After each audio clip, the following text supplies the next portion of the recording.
Welcome to fair media. Telangana ఆవిర్భావ దినోత్సవం శుభాకాంక్షలు మిత్రులందరికీ. తెలంగాణలో ఈ వీడియో చూస్తున్న వాళ్ళందరికీ మరియు దేశంలో ఎక్కడైనా ప్రపంచంలో ఎక్కడైనా చూస్తున్నటువంటి తెలుగు వాళ్ళకి, తెలంగాణ వాళ్ళకి ముఖ్యంగా శుభాకాంక్షలు చెప్తున్నాము. అట్లాగే ఈ యొక్క ప్రస్థానం, తెలంగాణ ప్రస్థానము 1956 నుండి మొదలు పెట్టుకుంటే తెలంగాణ రాష్ట్రం 2014 జూన్ ఇవాటికి ఏర్పడిన నాటికి ఒక దశగా, తర్వాత 14 నుండి ఇవాటి వరకు మాట్లాడుతున్నంత వరకు కూడా చెప్పుకోవలసినటువంటి విషయం చాలా ఉంది. ఎప్పటిలాగే ఏడుపుల కథలు చెప్పకుండా, కష్టాలు చెప్పకుండా కాస్త మంచి కూడా ఇవాళ మీతో షేర్ చేసుకోవాలని అనుకుంటున్నాము. ఎందుకనంటే మంచి చేయడం అంటే తెలంగాణ స్వరాష్ట్రం కాబట్టి అందులో కూడా మంచి చెడు కూడా ఉంటాయి. కాబట్టి స్వరాష్ట్రం మీద కనుక అభిమానమే లేకపోతే దేశం మీద కూడా అభిమానం ఉండవలసినటువంటి పని లేకుండే. కాబట్టి మంచిగా పరిపాలించేటువంటి వాళ్ళు ఎవరైనా ఉన్నారు అంటే బ్రిటిష్ వాళ్ళే ఉన్నారు కదా అనేటువంటి మాట రానియకుండా అన్ని పరిపాలనలకెల్లా స్వపరిపాలన చాలా గొప్పది. ఇది తెలంగాణ రాష్ట్రం సాధించినటువంటి ఘనత అని ఇది ఒక పెద్దగా చెప్పుకోవలసినటువంటి అంశమే. కానీ కష్టాల కడిలి పూర్తిగా ఈ యొక్క 11 సంవత్సరాల కాలంలో పూర్తిగా తెలంగాణ రతనాల సీమగా ఏమైనా వచ్చిందా, లేకుంటే బంగారు ప్లేట్లో ఎవరైనా అన్నం తింటున్నారా, లేకుంటే కష్టాలు లేకుండా ఉన్నారా అంటే యథాతథంగానే అంకెలు జవాబు చెబుతాయి. అంటే అంకెలు కూడా అబద్ధాలు చెప్తాయని కూడా అర్థం ఉంటుంది. ఎందుకంటే అంకెలు ఇచ్చేది, ఈ యొక్క స్టాటిస్టిక్స్ ఇచ్చేది కూడా ప్రభుత్వ శాఖలు, ప్రభుత్వంలో పనిచేస్తున్నటువంటి అధికారులే, ప్రభుత్వమే. కాబట్టి అవి గారెడికే పనిచేస్తాయి, చెప్పుకోవడానికే పనిచేస్తాయి. కానీ మనిషి ఎంత అభివృద్ధి చెందినాడు, ఆ యొక్క తెలంగాణ సమాజం ఎంత అభివృద్ధి చెందింది అంటే ఇక్కడ ఒక చిన్న విషయాన్ని చెప్పుకోవాలి. ఒక చిన్న విషయమే అంటే పెద్ద విశేషంగానే చెప్పుకోవాలి.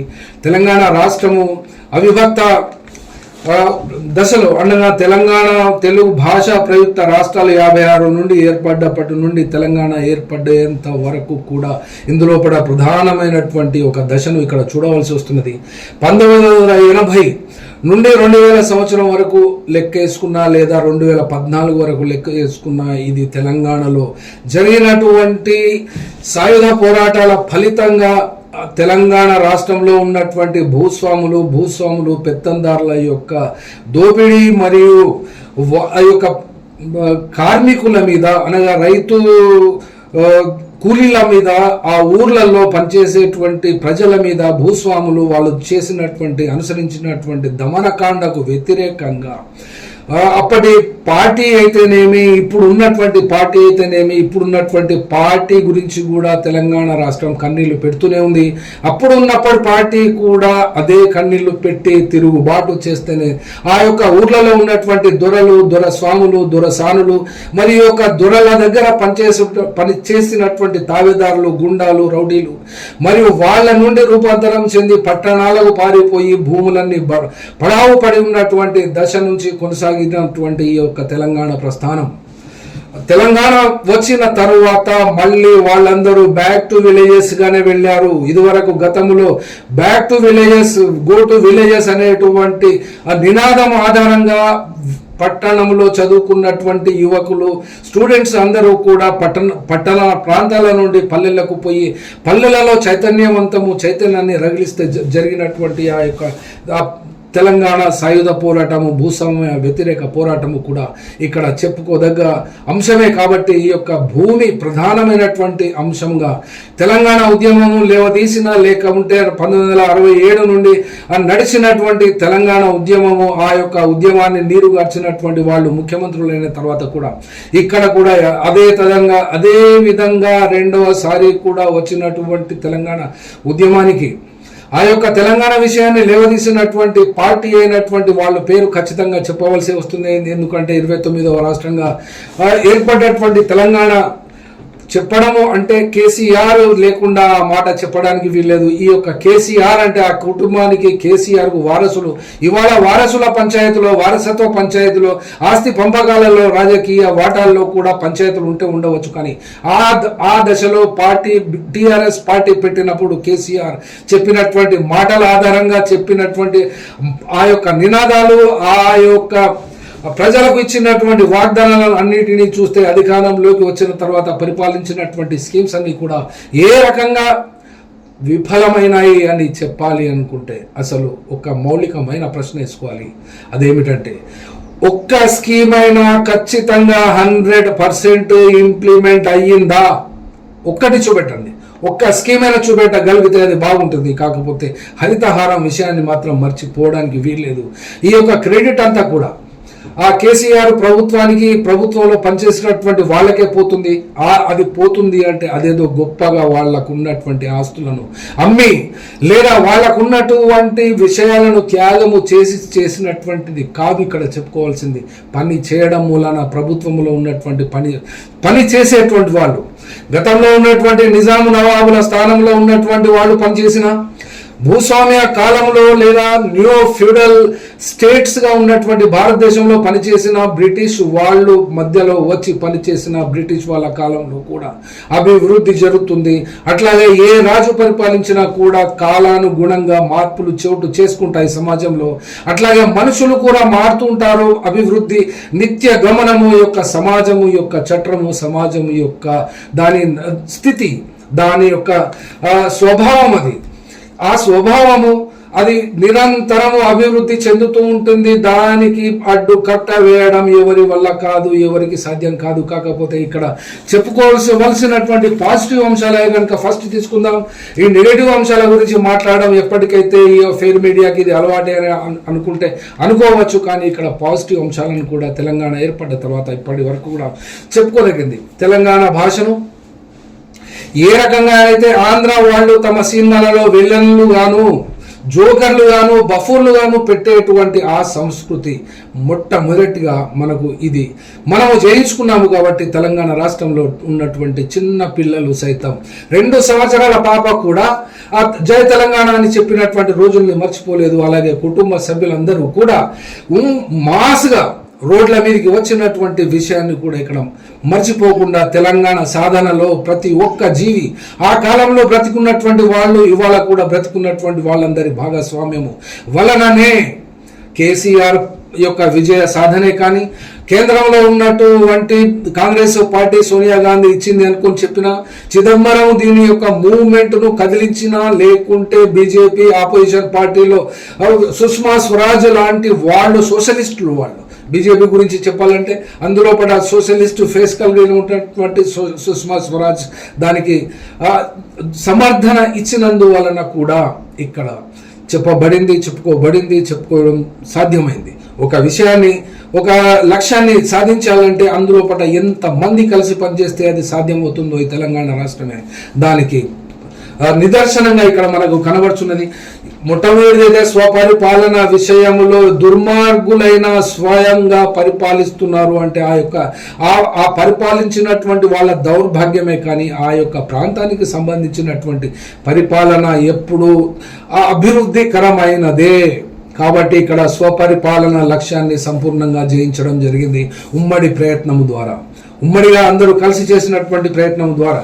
తర్వాత వచ్చినటువంటి ఈ యొక్క పరిణామ క్రమంలో ఇన్వెస్టర్స్, ఈ యొక్క తెలంగాణ రాష్ట్రంలో ఉన్నటువంటి ఆంధ్ర ఇన్వెస్టర్స్ అందరూ కూడా తెలంగాణ రాష్ట్రం ఏర్పడితే ఈ యొక్క ఇన్వెస్ట్మెంట్స్ మొత్తం మునిగిపోతాయి, మనం ఏమి చేయాలి అని అక్కడ ఉన్నటువంటి బేడే జరుపుకొని పోయినటువంటి నారా చంద్రబాబు నాయుడు అక్కడ ప్రభుత్వాన్ని కొనసాగించినా కూడా అక్కడ అతన్ని కాల వ్యవధిలో పెట్టినటువంటి విజయవాడ పరిసర ప్రాంతాల్లో ఇప్పుడున్నటువంటి రాజధాని చెప్తున్నటువంటి అక్కడికి వెళ్ళి కూడా చాలా మంది వరకు హైదరాబాద్ను విడిచిపెట్టలేకపోవడం అనేది కూడా ఇక్కడ చెప్పుకోవాల్సినటువంటి అంశమే.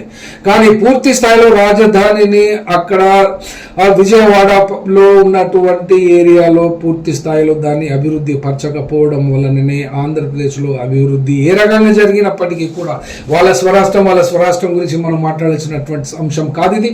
కానీ పెట్టుబడులకు సంబంధించినటువంటి అంశమే అయితే కేసీఆర్ 1,00,000 నాగలు పెట్టి దున్నుతానని చెప్పినటువంటి రామోజీరావు ఫిల్మ్ సిటీ కానీ, ఈ యొక్క ఆంధ్ర వాళ్లకు చెందినటువంటి సినీ ఇండస్ట్రీస్, ఫిల్మ్ ఇండస్ట్రీస్ అన్నిటినీ కూడా తాను చెప్పినటువంటి మాటను పక్కన పెట్టేసి వాళ్ళ ఏజెంట్లుగానే ఖచ్చితంగా పని చేసినందువలననే ఇప్పటి వరకు కూడా వాళ్ళు కొనసాగుతూనే ఉన్నారు. వాళ్ళ యొక్క స్థితిని ఇంకా మరింతగా ఇక్కడ అభివృద్ధి కరమైనటువంటి పద్ధతిలో కేసీఆర్ అవలంబించినటువంటి పద్ధతిని కూడా ఇక్కడ కొనసాగించిన ఫలితంగానే గత ఎన్నికలలో కేసీఆర్ యొక్క పార్టీని ఓడించడం జరిగింది. కానీ కేసీఆర్ ప్రభుత్వంలో ఉన్నప్పుడు మంచి పనులు జరగలేదా అంటే హరితహారం గురించి చెప్తాం. మంచి పనులు అనగా ఒక 50 నుండి 60 స్కీమ్స్ తెలంగాణ వ్యాప్తంగా ఇప్పటి వరకు తెలంగాణ రాష్ట్రం ఏర్పడినప్పటి నుంచి ఇప్పటిదాకా కనుక చెప్తే ఏవి కాంట్రవర్షియల్, ఏవి కరప్షన్, ఏవి సిన్సియర్, ఏవి ఆనెస్ట్ అనే విషయం అయితే ఇక్కడ తేలిపోతుంది. ఖచ్చితంగా దయచేసి లాస్ట్ వరకు కూడా చూస్తారు, మీరు ఉంటారని చెప్పి ఆశిస్తున్నాను. అట్లాగే ఫస్ట్ చెప్పాలనుకుంటే mission Bhagiratha, mission Kakatiya, Kaleshwaram project, తర్వాత దళితులకు 3 ఎకరాల భూమి, షాదీ ముబారక్, కళ్యాణ లక్ష్మి, తర్వాత ఓల్డ్ ఏజ్ పెన్షన్స్, తర్వాత ఈ యొక్క భూముల యొక్క అభివృద్ధి.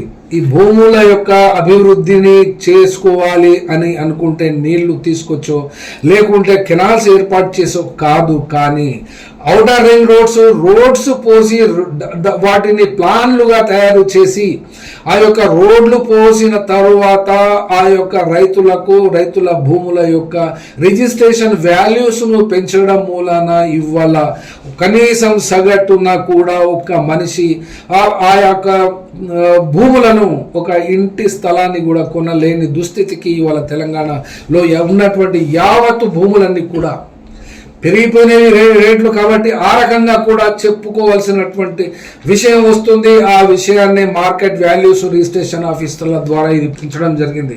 డబుల్ బెడ్రూమ్ల సంగతి ఏంటి? కేసీఆర్ చెప్పినట్లుగానే అల్లుడు వస్తే ఎక్కడ పడుకోవాలి, బిడ్డ పడుకోవాలి, కోడలు పడుకోవాలి, ఇదంతా మేకలు గొడ్లు అని చెప్పినటువంటి వీడియోస్ కూడా ఇప్పటికీ మనకు గుర్తే ఉన్నాయి. కానీ ఆ డబుల్ బెడ్రూమ్ చేసినటువంటి వాగ్దానాన్ని 2016లోనే ఇది అసాధ్యం అని 5 లక్షలు ఇస్తే 5 లక్షలు ఉంటే మీరు కట్టుకోండి అని చెప్పి టెండర్లను పిలిచినా కూడా ఆ టెండర్లు వాళ్ళు 7 లక్షలైనా కనీసం ఇవ్వండి, మేము కట్టలేము అంటే ఆ స్కీము ఇప్పటికీ కూడా ఆ యొక్క ఇండ్లను ఎక్కడెక్కడైతే కట్టారో, ఎక్కడైతే వాళ్ళు పూర్తి స్థాయిలో 100% కంప్లీషన్కి వచ్చిందో వాళ్ళకు కనీసానికి ఎవరెవరికైతే అలాట్ చేశారో వాళ్ళకు తాళం చేలు కూడా ఇవ్వకుండానే పడావున పడిపోయి బీడు పడిపోతే దర్వాజాలు ఒక్కరు, కడపలు ఒక్కరు, రాళ్ళు రప్పలన్నీ ఒక్కొక్కరు దొంగతనాలకు గురైపోయినటువంటి స్థితిని కూడా తెలంగాణలోనే చూస్తున్నాము. అట్లాగే ధరణి పేరుతో చేసినటువంటి ఇక్కడ చెప్పవలసినటువంటి విషయం కూడా ధరణిలో వచ్చినటువంటి సమస్యలను భూస్వాములు ఆయా ఊర్ల నుండి వెళ్ళిపోయినటువంటి పడవ పడ్డ భూములను తవ్వి తీసి ధరణి ద్వారా మరియు ఆ యొక్క భూములను వాళ్లను తిరిగి ఆయా ఊర్లకు పంపించి వాళ్ళ భూములను కాస్ట్ చేయడానికి అనుమతించి ఆ పోలీసుల రక్షణ మరియు రెవెన్యూ ఆఫీసు మొత్తం వాళ్ళని రక్షించి ఆ యొక్క గైడ్ లైన్స్ గానే వాళ్ళ యొక్క భూములను తిరిగి అప్పగించడము జరిగినది. అప్పగించినటువంటి భూమికి ఇచ్చినటువంటి రైతు బంధు ఆ యొక్క విషయంలో కూడా ఇక్కడ ఆ వర్గాలకే భూమి దక్కిన మీదట ఇప్పుడు జరుగుతున్నటువంటి కాంగ్రెస్ ప్రభుత్వం వచ్చింది కాబట్టి ఆ భూములను రేషనలైజ్ చేయడం జరుగుతుంది. ఆ రేషనలైజేషన్ ప్రక్రియ కూడా స్పీడప్లో లేదు. కానీ ఎప్పుడైతే కేసీఆర్ గవర్నమెంట్ తెలంగాణ ఫార్మేషన్ అప్పుడు వచ్చిందో, కేసీఆరే ముఖ్యమంత్రి కావడం జరిగిందో, అప్పటి నుండి ఇప్పటి దాకా కూడా 10 సంవత్సరాలు కంటిన్యూస్గా పరిపాలించినటువంటి బీఆర్ఎస్ పార్టీ, టీఆర్ఎస్ బీఆర్ఎస్ ఏదైనా కేసీఆర్ ఒక్కరి ప్రస్తావన మాత్రం ఖచ్చితంగా చేసి తీరాల్సిందే.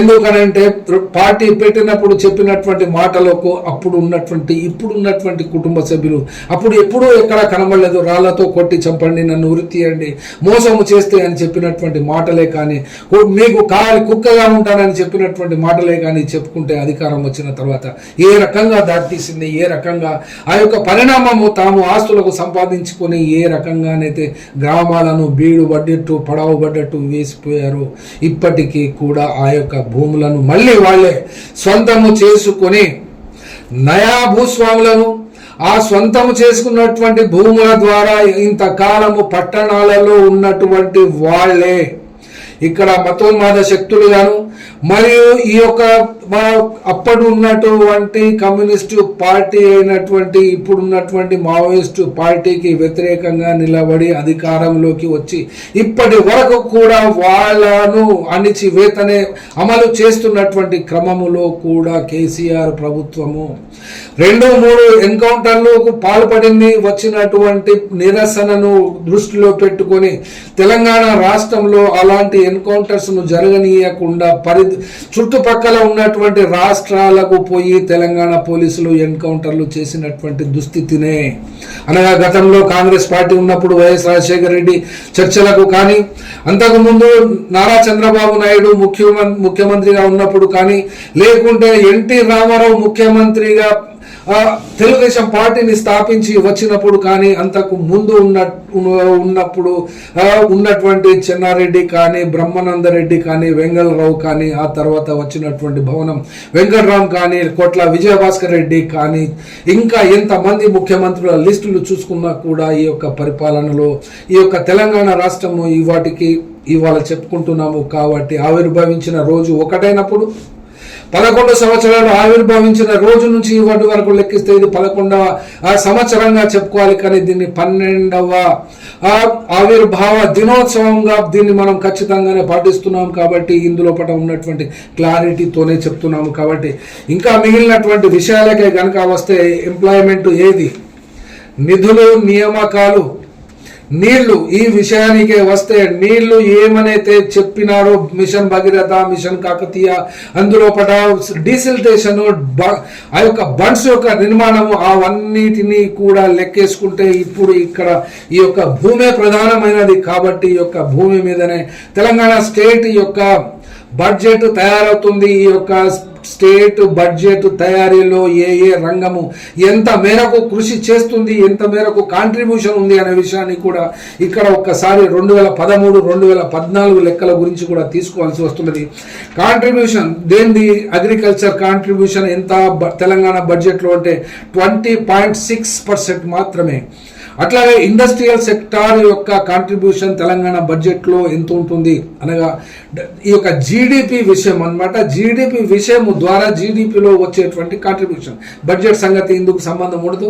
ఈ యొక్క బడ్జెట్ అంశాలను సపరేట్గా ఉంటాయి. కాబట్టి సర్వీస్ సెక్టార్, ఇప్పుడు దేశంలో ఉన్నటువంటి సర్వీస్ సెక్టార్స్ కానీ ఆ తెలంగాణ రాష్ట్రంలో ఉన్నటువంటివే కానీ అగ్రికల్చర్ మరియు ఇండస్ట్రీ తర్వాత సర్వీస్ సెక్టార్స్, ఈ మూడింటిని లెక్కేసుకోవడం జరుగుతుంది. భారతదేశం అయితే ఎక్స్పోర్ట్ ఇంపోర్ట్ వస్తుంది. కానీ అవన్నీ కాకుండా ఇక్కడ 3 సెక్టార్లు లెక్కేసుకుంటే 66.3 వస్తుంది. కాబట్టి ఇక్కడ ఈ ల్యాండ్ విషయానికే మళ్ళీ తిరిగి వస్తే ఇది తెలంగాణ రాష్ట్రం ఏర్పడ్డ తర్వాత ఇది బీసీల తెలంగాణ. ఈ యొక్క బీసీల యొక్క అభివృద్ధి, ఈ యొక్క బీసీలే ఈ యొక్క ల్యాండ్ను ఓన్ చేసుకున్నట్టు ఇక్కడ రికార్డ్స్ చెప్తున్నాయి. కాబట్టి ఈ యొక్క అభివృద్ధికరమైనటువంటి దశ 80 నుండి తీసుకున్నాం, 2014 నుండి తీసుకున్నా కూడా ఇక్కడ ఒక సర్వే ప్రకారంగా రైతు స్వరాజ్య వేదిక పేరు తీసుకోవడానికి కూడా అభ్యంతరం మాకేమీ ఉండదు. ఎందుకంటే వాళ్ళు కష్టపడి ఈ యొక్క డేటాను తయారు చేశారు. కాబట్టి రైతు స్వరాజ్య వేదిక లెక్క ప్రకారంగానైతే ఈ యొక్క అభివృద్ధి విషయానికి వస్తే అప్పటి నుండి ఇప్పటి వరకు కల్టివేటెడ్ ల్యాండ్ 1,30,01,31,00,000 ఎకరాల నుండి 2,20,00,000 ఎకరాలకు ఈ యొక్క అభివృద్ధి జరిగింది. ఇది ఏ రకంగా తీసుకున్నా కూడా ఎవరు ప్రభుత్వంలో ఉన్నా కూడా మంచి పాలసీలో చెడు పాలసీలో పెట్టుకున్నా కూడా నిరంతరము అభివృద్ధి ఎలాగైతే జరుగుతుందో అలాంటి అభివృద్ధిగానే చూస్తాము. కానీ స్కీమ్స్ పెట్టినటువంటి వాళ్ళ యొక్క స్కీమ్స్ మీద పెట్టినటువంటి డబ్బుల జోలికి కానీ అవి సక్సెస్ రేటు కానీ పోవడం లేదు. ఎందుకంటే గతంలో మేము ప్రతి ఒక్క అంశం మీద కూడా వీడియోస్ చేసి ఉన్నాం. కాబట్టి మీరు గతంలో చూడవచ్చును కూడా. ఇక్కడ బీసీసీ ఎందుకు అంటున్నాము అంటే ఇక్కడ చెప్పుకోవలసింది బీసీస్ అగ్రికల్చర్ ల్యాండ్ ఈ యొక్క తెలంగాణ రాష్ట్రంలో 44% భూమిని వీళ్ళు పొంది ఉన్నారు. అనగా తెలంగాణ రాష్ట్రంలో ఉన్నటువంటి కల్టివేటెడ్ ల్యాండ్, ఈ యొక్క పంటలు పండించడానికి ఉపయోగకరమైనటువంటి ల్యాండ్లో 44% అగ్రికల్చర్ ల్యాండ్ ఈ బీసీస్ సొంతం చేసుకున్నారు. అట్లాగే ఎఫ్సీస్ అనగా ఇందులో పడ్డ తెలంగాణ అంటే రావుస్ అండ్ రెడ్డిస్ వస్తారు. ఈ రావుస్ రెడ్డిస్ కాస్త బ్రాహ్మిన్స్ వస్తారు, మరియు ఆంధ్రప్రదేశ్ నుండి వలస వచ్చినటువంటి కమ్మాస్ కూడా వస్తారు, మరి ఇతర కులాల వాళ్ళు కూడా వస్తారు. వీళ్ళందరినీ కూడా ఒకే మాటలో ఎఫ్సీస్ గా ట్రీట్ చేస్తే వాళ్ళు 43% ఇప్పుడు ఉన్నటువంటి ల్యాండ్స్ ను వీళ్ళు పొంది ఉన్నారు, వీళ్ళు కొనుక్కొని ఉన్నారు. వీళ్ళ డెవలప్మెంట్ అనేది ఇన్ని సంవత్సరాలు ఇక్కడ చూడడానికి మనకు కనబడుతుంది. అట్లాగే లీజుకు తీసుకొని ఈ యొక్క కౌలు, తెలంగాణలో కౌలు అంటాము, కౌలుకు తీసుకున్నటువంటి ల్యాండ్స్ లో కూడా ఇక్కడ కష్టజీవులు బీసీలుగానే 49% ల్యాండ్ను వాళ్ళు సొంతం చేసుకుని ఉన్నారు. అట్లాగే ఎఫ్సీస్ 33% తీసుకున్నారు. ఎస్సీస్ 10% మాత్రమే వీళ్ళు యొక్క రెంట్కి తీసుకున్నటువంటి ల్యాండ్స్ అనగా కౌలు ల్యాండ్స్ తీసుకుని వీళ్ళు పనిచేస్తున్నారు. అట్లాగే మైనారిటీస్కు చెందినటువంటి వాళ్ళు మరియు ఎస్టీస్, మైనారిటీస్ అంటే ఇక్కడ తెలంగాణ రాష్ట్రంలో ముస్లిమ్స్ వస్తారు, క్రిస్టియన్స్ వస్తారు, బుద్ధిస్టులు వస్తారు, జైన్స్ వస్తారు, సిక్కులు కూడా ఉన్నారు. కాబట్టి ప్రధానమైనటువంటి అర్బన్ టౌన్స్లలో ఈ యొక్క కులాలు ఉంటాయి. కాబట్టి ఇదంతా కూడా కలుపుకుంటే ఎస్టీస్ కూడా అడవుల్లో ఉంటారు. ఇక్కడ ఉన్నటువంటి ట్రైబల్ ఏరియాస్ కానీ షెడ్యూల్డ్ ఏరియాస్ యొక్క ల్యాండ్స్ లెక్కించకుండానే ఈ యొక్క కల్టివేటెడ్ ల్యాండ్స్ గురించి చెప్తున్నాం. కాబట్టి ఇది 7% గానే ఉంటుంది. కాబట్టి అభివృద్ధి చెందినటువంటి తెలంగాణగానే చూస్తున్నాము. అభివృద్ధి చెందవలసినటువంటి తెలంగాణగా ఇంకా భవిష్యత్తు ఉంది. కాబట్టి ఈ దేశము, ఈ రాష్ట్రము ఎంతవరకు నిలబడుతుంది, ఏ రకమైనటువంటి పరిపాలన కొనసాగిస్తుంది, ఈ యొక్క రాష్ట్రము, ఈ రాష్ట్రానికి సంబంధించినటువంటి విషయాలలో ఇంకా మరింత విషాదకరమైనటువంటి అంశమే గనక చెప్పాలి అనుకుంటే, ఇక్కడ తెలంగాణ రాష్ట్రము ఒక దుర్మార్గమైనటువంటి పద్ధతికి అలవడింది. ఆత్మహత్యను వీరులుగా శూరులుగా పొగడము అంటే ఇక్కడ సెక్షన్ 309 ప్రకారంగా ఎవరైతే ఆత్మహత్యకు పాల్పడతారో లేదా ఆత్మహత్యకు కృషి చేస్తారో, ఆత్మహత్యకు ప్రోత్సహిస్తారో ఇండైరెక్ట్ గాను డైరెక్ట్ గాను వాళ్ళకి ఇక్కడ శిక్షార్హమైనటువంటి విషయాన్ని ఇక్కడ సంవత్సరం నుండి మొదలుకొని ఎంతవరకైనా వేసే 5 years 6 years వరకు ఉండొచ్చు. ఇది శిక్షార్హమైనటువంటి నేరం. కానీ తెలంగాణ రాష్ట్రాన్ని సిద్ధించడానికి హరీష్ రావు స్వయంగా పెట్రోల్ పోసుకున్నట్టు కనబడిన ఫలితంగా వందలాది మంది యువకులు చనిపోయారు, పెట్రోల్ పోసుకుని ఆత్మహత్య చేసుకున్నారు. ఈ ఆత్మహత్య ఎప్పుడు కూడా వీర పోరాటంలో భాగం కాదు అని ఆ రోజు కూడా ఉన్నటువంటి సోషల్ మీడియాల ఆధారంగానే చెప్పినాము. కాబట్టి ఇప్పుడు కూడా అదే మాట చెప్తున్నాము.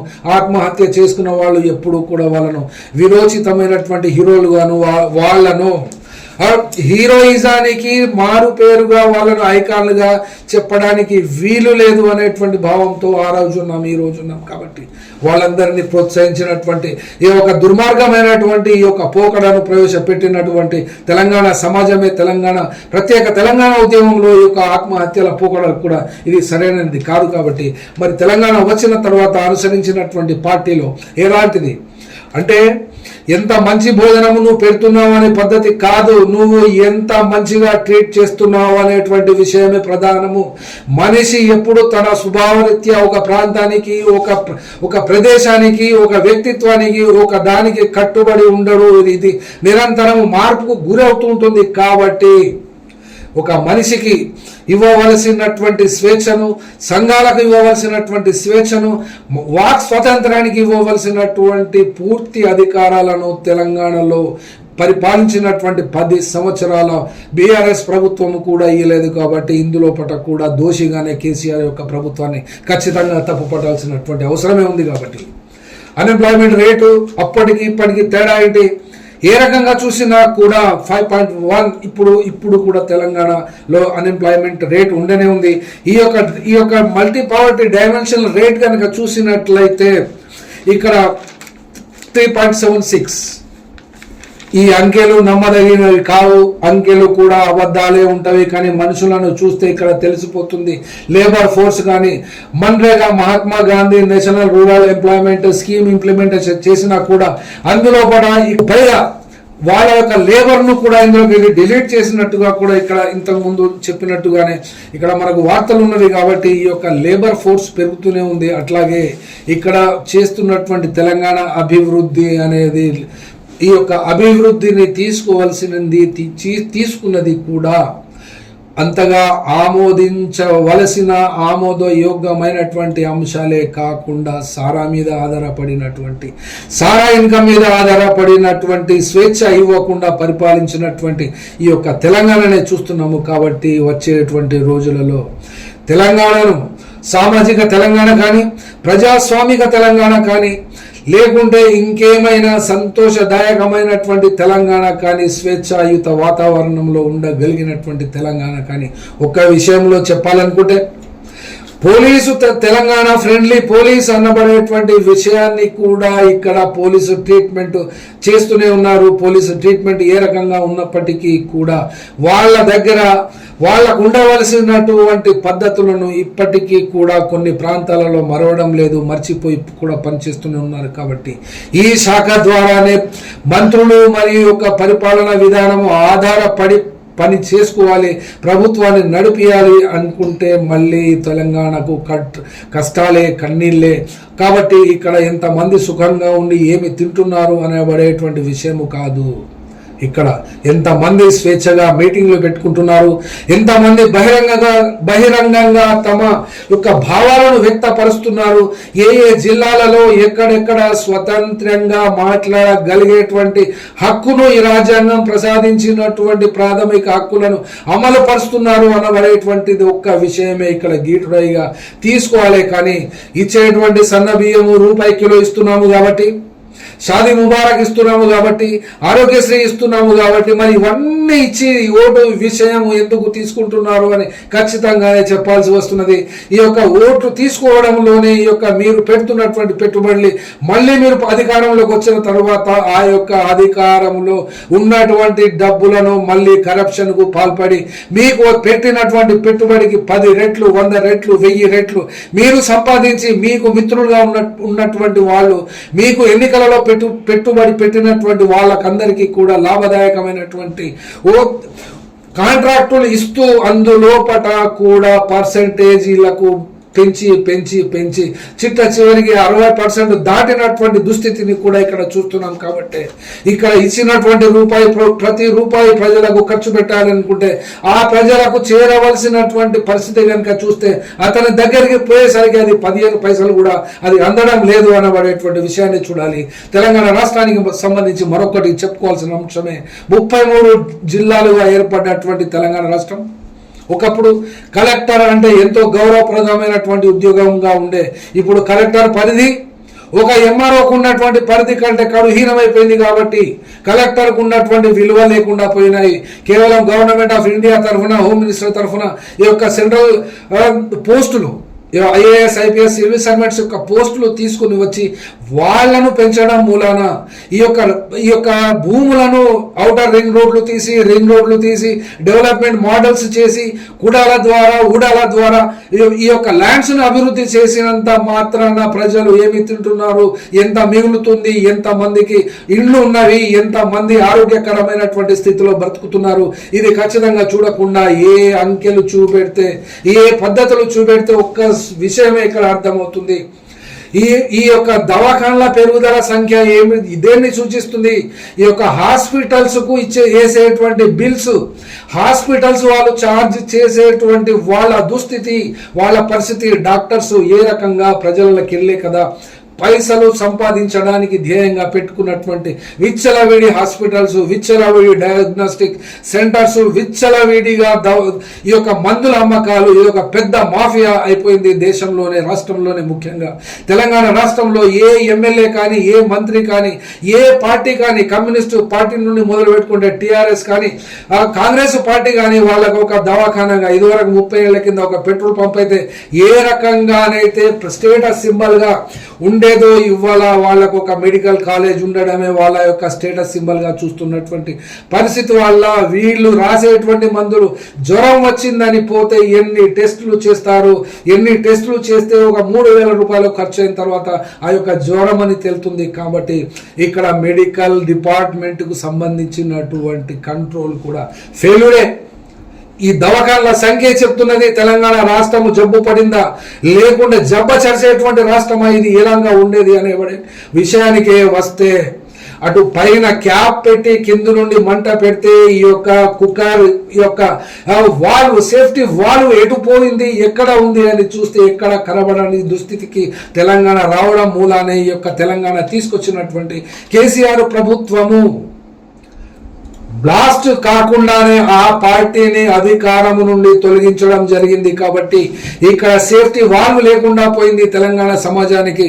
తెలంగాణ సమాజము అంటే ఈ సమాజము కాస్త ఉప్పు కారం కలిగినటువంటి సమాజము. ఈ ఉప్పు కారం కలిగినటువంటి సమాజానికి ఇప్పుడు రోగగ్రస్తమైనటువంటి తెలంగాణగా తయారు చేసింది ఎవరు అనేటువంటి ప్రశ్న కూడా ఇక్కడ ఉద్భవిస్తున్నది. కాబట్టి ఈ యొక్క ఆరోగ్యకరమైనటువంటి తెలంగాణ కావాలి అనుకుంటే ఇన్ని హాస్పిటల్స్, ఇన్ని మెడికల్ కాలేజీలు, ఇన్ని సీట్లే దీని యొక్క నిదర్శనం. కాబట్టి వీటన్నిటినీ కూడా ఆరోగ్యశ్రీ పెడుతున్నాము అంటే ఆరోగ్యశ్రీ పేదవాళ్లకు అందుబాటులోకి ఉన్నా కూడా అవి ఉపయోగించేది ఎంత, అందులో పట ఉండేటువంటి వ్యాధులు ఎంత, అందులో పట ఉండేటువంటి ప్రభుత్వ దవాఖానలకు కేటాయించేటువంటి బడ్జెట్ ఎంత, ఆ విషయంగా చూసినా కూడా ప్రభుత్వంలో ఉన్నటువంటి స్కూల్స్, ప్రైమరీ స్కూల్స్ యొక్క డ్రాప్ అవుట్స్ ఎంత, గవర్నమెంట్ స్కూల్స్ ఎంత, ఈ యొక్క ప్రైవేట్ స్కూల్స్ యొక్క ఫీజులు 1,00,000, 2 లక్షలు. ఈ యొక్క నర్సరీ పిల్లవాడిని కనుక అడ్మిట్ చేయాలనుకుంటే లక్షలలో ఫీజు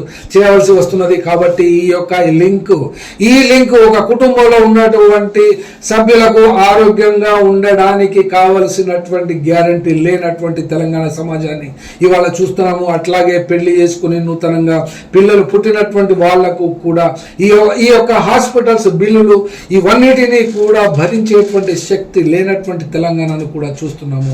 కాబట్టి జీడిపి విషయానికి వస్తే తెలంగాణ రాష్ట్రం అయితే ఖచ్చితంగా దరిద్ర రాష్ట్రాలలో తెలంగాణ అందులో కూడా లేనందుకు మట్టుకు ఇక్కడ సంతోషపడుతున్నాం. కాబట్టి ఏ బీహారో ఫస్ట్ గా దరిద్రమైనటువంటి రాష్ట్రము భారతదేశంలో ఉన్నటువంటి 28 రాష్ట్రాలలో ఏది అంటే ఫస్ట్ మీరు కొట్టి చూడండి, బీహార్ వస్తుంది, ఉత్తరప్రదేశ్ వస్తుంది, మధ్యప్రదేశ్ వస్తుంది, ఛత్తీస్గఢ్ వస్తుంది. ఇవన్నీ కూడా బీమారు స్టేట్సే. కాబట్టి తెలంగాణ ఇందులో పట లేనందుకు సంతోషపడుతూ మరొకసారి ఇవాళ ఏర్పడేటువంటి తెలంగాణ రాష్ట్రం, ఈ యొక్క తెలంగాణ రాష్ట్రంలో పనిచేసినటువంటి జీవించి ఉన్నటువంటి వాళ్ళు, చనిపోయినటువంటి వాళ్ళ యొక్క కుటుంబ సభ్యులకు అందరికీ కూడా శుభాకాంక్షలు తెలియజేస్తూ సెలవు.